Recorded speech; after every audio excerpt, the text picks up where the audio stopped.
পুরুষাঙ্গ বা স্ত্রী অঙ্গ স্পর্শ করলে অজু ভেঙে যায় কিনা, দিন রাতের অতীব গুরুত্বপূর্ণ কথা।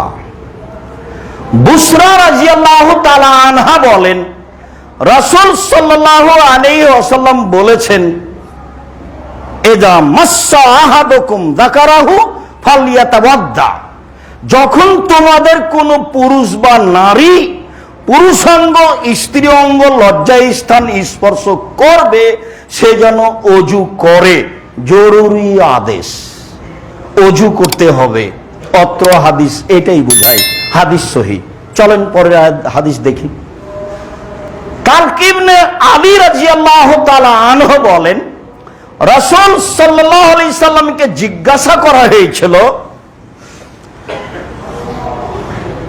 এজা মাসসার রাজুলু যাকারাহু বাদা মা ইয়াতাওয়াদ্দা, কোন মানুষ যদি অজু করার পরে পুরুষাঙ্গ বা স্ত্রী অঙ্গ লজ্জা স্থান স্পর্শ করে তাহলে কি তাকে অজু করতে হবে? ফাকালা ওমা হাল হুয়া ইল্লা বাদাতু মিনহু, অজু করতে হবে কেন? সেটা তো শরীরের একটা অংশ। অজু করতে হবে না, অজু করতে হবে কেন? সেটা তো শরীরের একটা অংশ, অজু করতে হবে না। দুই হাদিস মুখামুখি হয়ে গেল, দুইটাই সহিহ। আমল কিভাবে হবে? যারা পৃথিবীতে মাযহাব মেনে চলে তার এক শ্রেণীর মানুষ বলেছে যে যেহেতু অংশ এটা শরীরের, অজু করতে হবে না, এটাই চূড়ান্ত। হাদিসকে শক্তিশালী করার জন্য অনেক দলিল আদিল্লা পেশ করেছেন। আর এক শ্রেণীর মানুষ বলেছেন যদি হাত দিয়ে স্পর্শ হয় আর মধ্যে যদি কাপড় থাকে অন্তরাল, তাহলে অজু করতে হবে না। অন্তরাল ছাড়াই যদি স্পর্শ হয় তাহলে অজু ভেঙে যাবে। এক শ্রেণীর বিদ্বান এ কথা বলেন। মূলত ঘটনা কি? মূলত ওটাও নয় এটাও নয়। মূলত ঘটনা হাদিস দুটাই ঠিক, আর এইটা গ্রহণ করলে সহজ হবে। আলবানী রাহিমাহুল্লাহ এটাকেই সহজ এবং ঠিক বলে ঘোষণা দিয়েছেন। তাহলে এই উত্তেজিত অবস্থায় যদি মানুষ তার পুরুষাঙ্গ বা স্ত্রী অঙ্গ স্পর্শ করে তাহলে অজু ভেঙে যাবে, এ কথাই ঠিক। স্বাভাবিকভাবে যদি স্পর্শ করে তাহলে অজু ভাঙবে না, এ কথাই ঠিক।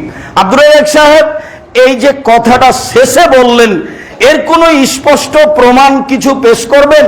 জি, সেটা হলো এই, আয়েশা রাদিয়াল্লাহু তাআলা আনহা বলেন, মানুষ যদি অজু করে ফরজ গোসল করে তারপরে সালাত আদায়ের জন্য আর অজু লাগবে না।